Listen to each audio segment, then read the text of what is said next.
Salut tout le monde, c'est Kisame. Aujourd'hui, je vais vous parler de Solo Leveling, la saison 2, les trois premiers épisodes, saison 2 de Solo Leveling, le manhwa coréen. Et oui, les amis, je vous fais cette vidéo en réaction parce que série surhypée. Voilà, je vous dis tout de suite, j'annonce la couleur. Voilà, série surcotée, en mon sens. Alors, oui, il y a des trucs bien. Attention, j'ai pas tout craché sur Solo Leveling. Il y a des choses pas mal. Mais globalement, je trouve cette série un peu trop surcotée, un peu trop kikou, un peu trop de fanboy. Trop de fanboy sur cette série, je trouve, globalement. Donc il est temps de rétablir certaines vérités sur cette série et arrêter de surhyper ce genre de choses.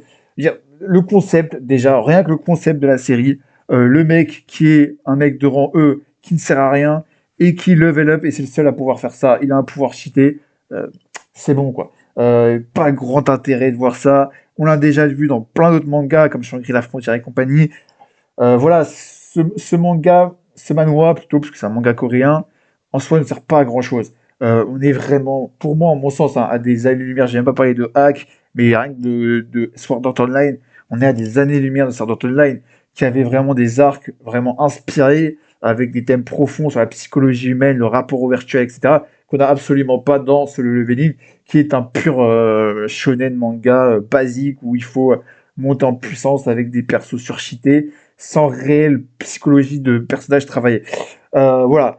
Et là, quand je vois le chef otaku, le fameux chef otaku, là, l'oracle, comme il se fait appeler, faire une vidéo sur le leveling et céder à la critique facile et aux vues faciles, parce que c'est tellement plus simple de dire que c'est trop bien, de dire de encenser ce genre de série avec plein de kikou partout, et de dire voilà, c'est une masterclass et compagnie. C'est tellement facile. Arrêtez avec ces conneries-là, n'importe quoi. C'est un délire, les amis. C'est n'importe quoi. À un moment donné, quand je le vois dire, ouais, c'est une masterclass, ouais, c'est incroyable, les thèmes abordés, tout ça, c'est du génie et compagnie. Mais le mec a fumé ou c'est comment?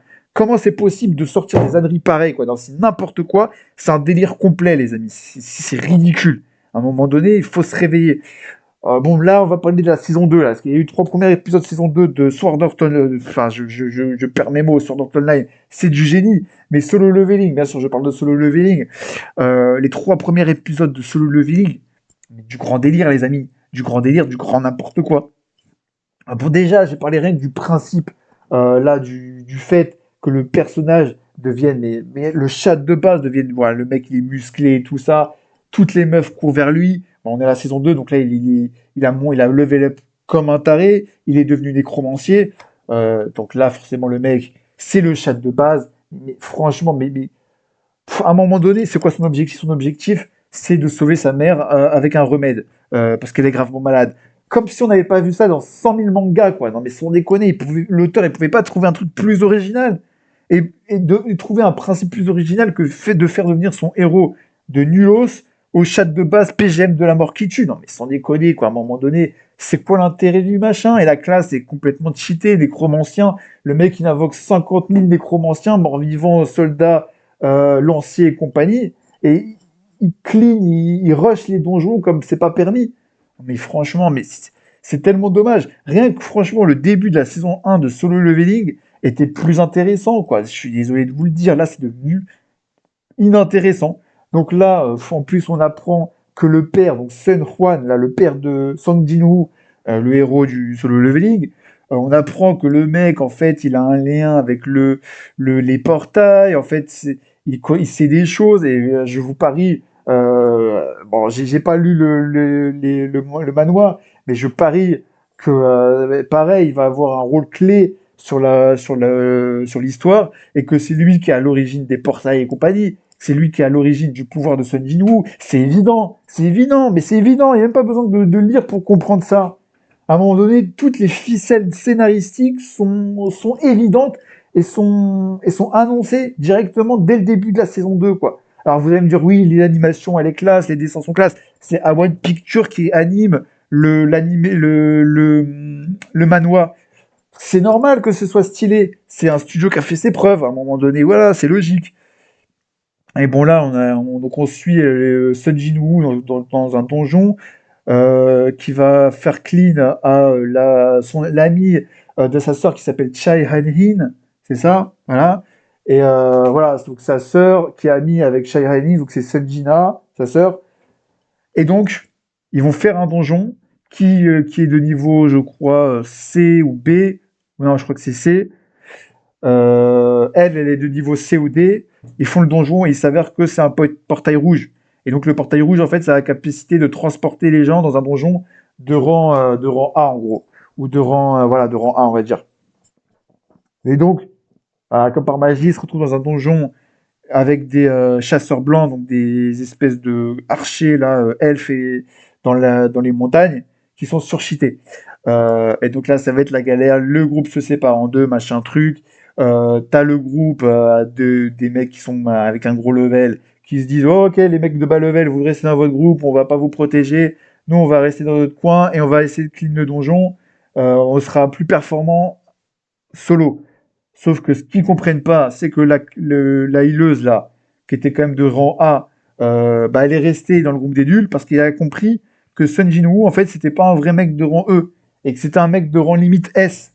Et donc voilà, ils ont pu faire le nécessaire. Donc voilà, les mecs, ils ont deux de QI, hein, c'est pas possible. Ils voient un mec, c'est les chats de base, ils se disent ouais, mais le mec, il est de rang E. Non, mais c'est évident qu'il y avait une entourloupe. Bon, bref, du grand classique, hein, je vais pas raconter l'histoire. Vraiment rien d'original, rien d'original. Et à la fin de l'épisode, il retourne dans un ancien donjon avec des étages et compagnie pour trouver le remède, pour trouver des indices sur le remède pour sauver sa mère. Franchement, globalement, rien d'original dans ces épisodes-là. Euh, voilà, pas grand-chose à dire, pas grand-chose à rajouter. Surtout une réaction et un coup de gueule général avec tous les gens qui surhypent un peu trop cette série, comme le chef Otaku qui nous dit que c'est une masterclass. Mais où t'as vu la masterclass à un moment donné? À part l'animation, oui, parce que c'est à One Picture. Où t'as vu la putain de masterclass dans cette série? Tout est ultra classique. Tout est ultra annoncé. À un moment donné, voilà, ils sont dans un portail, un donjon de rang B, enfin de rang C. Ça devient un donjon de rang A avec un porte rouge, comme si on n'avait pas vu là. C'était annoncé.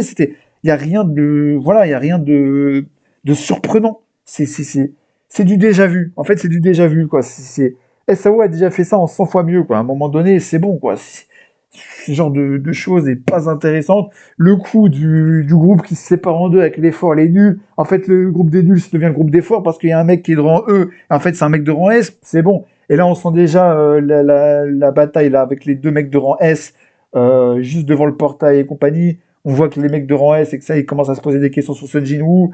C'est bon, on a compris, c'est bon. Enfin, si à un moment donné, franchement, l'auteur, là, il pouvait pas nous donner des péripéties un peu plus intéressantes. Je sais pas. Franchement, j'ai préféré largement la saison 1 pour l'instant. En tout cas, le début de la saison 1 était plus intéressant. Voilà, donc pour l'instant, grosse déception que ce soit le leveling saison 2. Voilà, rien de foufou. À un moment donné, arrêtez de surhyper ce genre de choses, quoi. Je sais pas, quoi. Arrêtez d'écouter le chef Otaku qui vous dit que c'est une masterclass, alors que clairement, c'est un truc cousu de fil blanc annoncé à l'avance. Et voilà, rien de très original là-dessus. Je sais pas, c'est un 7 sur 10, quoi, pas plus. Voilà, à un moment donné, calmez-vous. Voilà. Bon, merci d'avoir regardé cette vidéo, les amis. N'oubliez pas de liker, de vous abonner, évidemment. Si c'est possible, bah, créez un deuxième compte, comme ça vous pouvez reliker et vous réabonner. Ça fera toujours plaisir.